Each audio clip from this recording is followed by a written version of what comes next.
Good morning, everyone. This morning in the Gospel, two pregnant women star. And for those of us who've had the blessing of being pregnant in our lives, we know it's not an unmitigated journey of bliss, but it is a deeply moving and transformative journey that ushers new life into the world. It strains your body in places you did not even know existed. It evokes a deep love for this unborn child and an equally deep vulnerability as you imagine this beloved creature will one day walk the paths of this world unencased by your protection. Hormones rage, thoughts crowd your mind, bodies stretch and ache, minds wrap and warp, and this is where our two starring gospel women were at.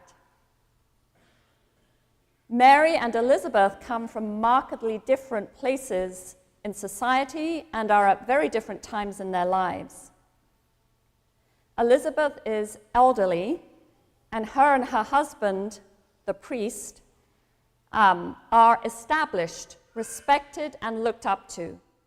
With one great disappointment in life, they had been unable to conceive a baby, and now they were too old, or so they thought. It was a great sorrow for them, and in that society, a dishonor. However, they soldiered on, Elizabeth and her priest husband, and after decades of waiting, he had his name drawn by lot to enter the most holy of holies to perform his priestly duties. And this would happen only once in a lifetime, and this was his time. He and his wife Elizabeth were so honored, maybe seeing this as a gift from God that could soothe their longing for a child and their desire for their lives to feel like they had purpose. So he entered the temple to minister at the altar of incense. He was watched by the crowds. This was his day. And as he entered that holiest of spaces, reciting the liturgy he had prepared his whole life for, doing the moves he had practiced so many times, he was rudely interrupted. He encountered an angel who told him that his wife would soon have a son. Now, maybe it's just me, but I think I would be wondering at this moment if I'm hallucinating from the fumes of the incense, or maybe just overtired and overexcited and imagining stuff. And yes, he was unable to fathom what the angel was saying, and he questioned, and he asked for a sign, at which point it seems the angel got rather irritated because Zechariah was struck dumb and emerged from the Holy of Holies unable to speak. So everyone was wondering, including Elizabeth, what on earth happened in there? And for the next 9 months or so, she would have a husband who could not speak to her or anyone else for that matter. The head of her household was now mute. And then very soon after, Elizabeth did indeed become pregnant, miracle upon miracle. And then it is her voice we hear from until her son was born. How those tables have turned, how some have been lifted up and some scattered, some dreams realized finally, and some doubts arising, some voices raised, and some voices silenced. Mary, on the other hand, is decades younger than Elizabeth. She's a teenager, and she and her fiancé are barely engaged, neither of them very well known or particularly revered in society. But they are on the cusp of emerging into a new season together. They have great hope to start this life, to settle even in the shadow of a hostile empire, and raise a family and pass on their faith. And then, in a way, mirroring the story of Elizabeth's husband alone in the temple that day, Mary is alone in her room. Though not particularly recognizable as a holy place, she's at her normal daily work, and it was not a day she anticipated would be a turning point in her life. But like Elizabeth's husband, Mary also is visited by an angel who also announces a birth that also really seems impossible. Mary's response is full of questioning faith, and the angel this time responds with affirmation and an invocation of the Spirit, as well as some news that her cousin Elizabeth is also pregnant. You, Mary, have community in this season with your cousin Elizabeth and with God as well. Mary says yes, and then her voice rises. Even as Elizabeth's husband's voice recedes, Mary's becomes ever more vibrant and resonating, and that culminates in the song of praise we hear today known as the Magnificat, uttered when she and Elizabeth, both pregnant, finally meet up. This Magnificat, this beautiful prophetic utterance from the mouth of a young girl, contains questions for us all. Questions in her time that are also true in our time. Here are some of the questions I find within her song. What and who is being strengthened in our time? What and who is being scattered?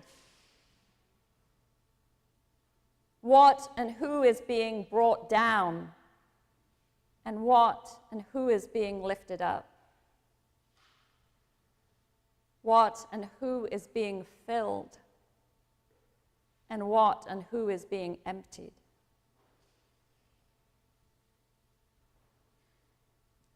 As we ponder these questions for our time, I invite you to consider where you may relate to the stories of these women. Maybe you resonate a little bit with Elizabeth. You feel that you're old, or at least older than you were, and you're asking questions like, is the best behind me in life? Is it too late for a new thing? Will I ever feel full again of life? This thing that I've longed for so long, it's never going to happen. God, can you lift me up still? Maybe you're watching your own version of Elizabeth's husband have his time in the temple. You're seeing others flourish and do well, enjoy life, and wondering, well, where do I fit in this faith and in this community? You're trying to come to terms with a life that, yes, it's a good life, but it's not quite the life I thought I would have. Maybe you resonate a little with Mary. You're starting out in something and you're not sure how things will go. Or you thought your life was taking one direction, and now it seems that everything has changed, and you need strength for what lies ahead. Maybe you're not sure if the people in your life are going to stand by you. Maybe you have imposter syndrome with a capital I. Like, how can I be doing this thing and this angel seems to think I'm a good fit? Don't they know who I really am? Maybe you need God to fill you up, to strengthen you for what lies ahead. All the people in our story today were living in wildly uncertain times with violence, poverty, political unrest, worldwide challenges, and corrupt leadership that seemed to be flourishing. It seemed like Rome was strong, lifted up, and full of the riches of the land. Maybe to some of us today, it seems that powerful, rich people are flourishing and strong, that money can buy power and influence, and the rich will just get richer. Could it still be that God is at work even now, lifting, filling, strengthening in ways we cannot imagine or see just yet?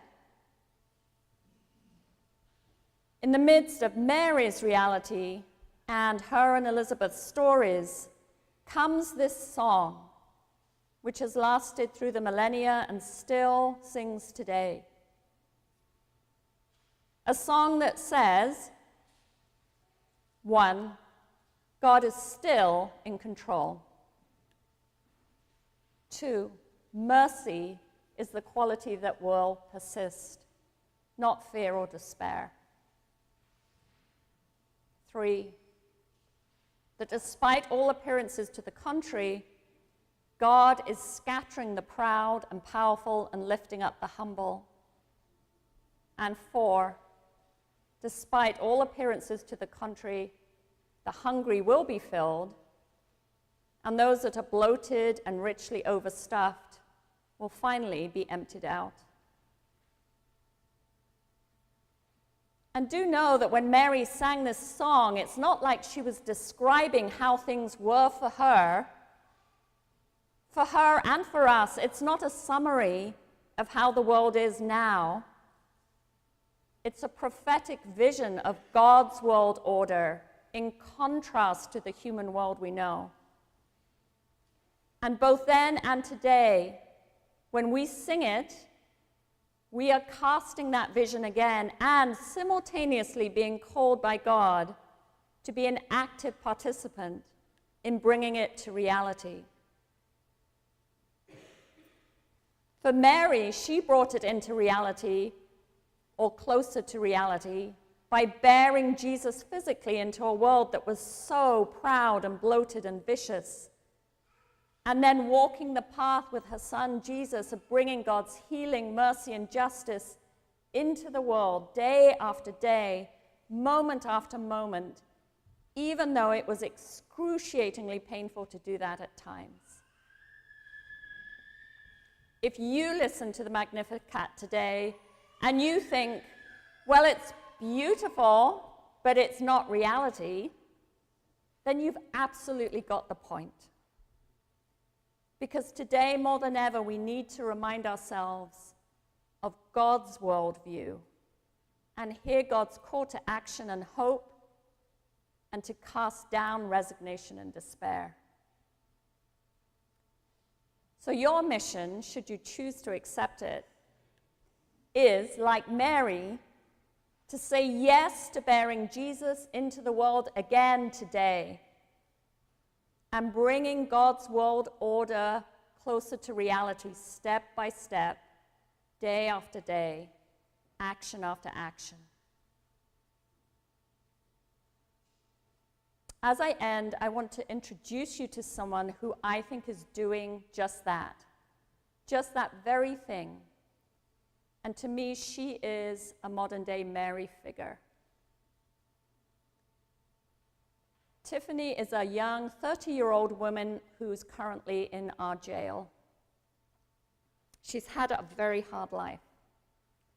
At 9 years old, her mother taught her how to cook drug cocktails and take them. And they used to use together as a way to bond. By 12 years old, she was in and out of juvenile hall, taken from her mother into foster care. Graduating foster care, she lived on the streets of San Jose, deep into the drug culture, using heroin, fentanyl, and other stuff, overdosing multiple times. One time in jail, when I knew her, she found out that her mother had intentionally overdosed and was dead. She's been in multiple abusive relationships. She now has 2 children. They are both in foster care. But recently in jail, she wrote a song. She's a gifted musician and singer. It's a letter to Santa. I am not going to sing it. I'm going to read it. Although I was just saying to her on Friday, you know, one day when you're out, you should come sing this in our church. And she said she'd love to. This is how it goes. Well, I don't know if you remember me or not. This is to Santa, right? I'm one of the kids they brought in from the home. I was the brown-haired girl in the old green flannel shirt. You probably didn't see me. I was standing off alone. I didn't come and talk to you because that's not worked before, and you'll probably not see this letter anyways. But just in case there's something you can do to help me out, I'll ask you one more time. Because all I really want for Christmas is someone to tuck me in. Shoulders to cry on if I lose, shoulders to ride on if I win. There's so much I could ask for, but there's just one thing I need. All I really want for Christmas is a family.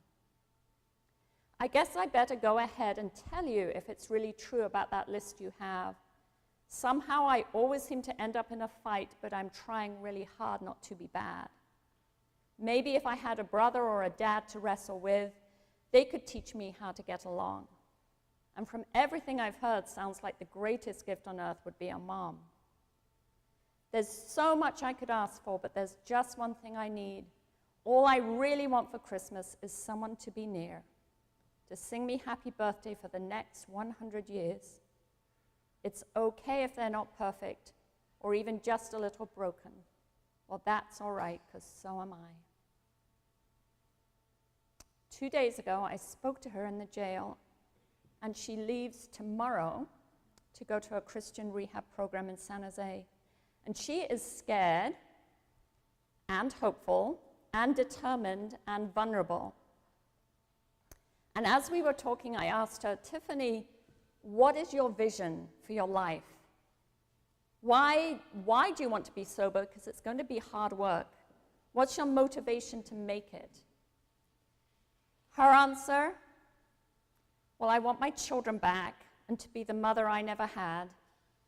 And then I want to go around the shelters and streets and share my story and my songs and strengthen and bring hope to people who don't think there's any way out of this. Because I really want to show, and I actually want to believe, that in the end, God finally wins. So, if Tiffany can do that, how are you going to be a bearer of Jesus? What are you going to strengthen in this world, and what are you going to scatter away? What are you going to lift up, and what are you going to tear down? And how are we going to fill ourselves and those around us, and what needs emptying out? This Christmas, my friends, may we all magnify God in this world. Amen.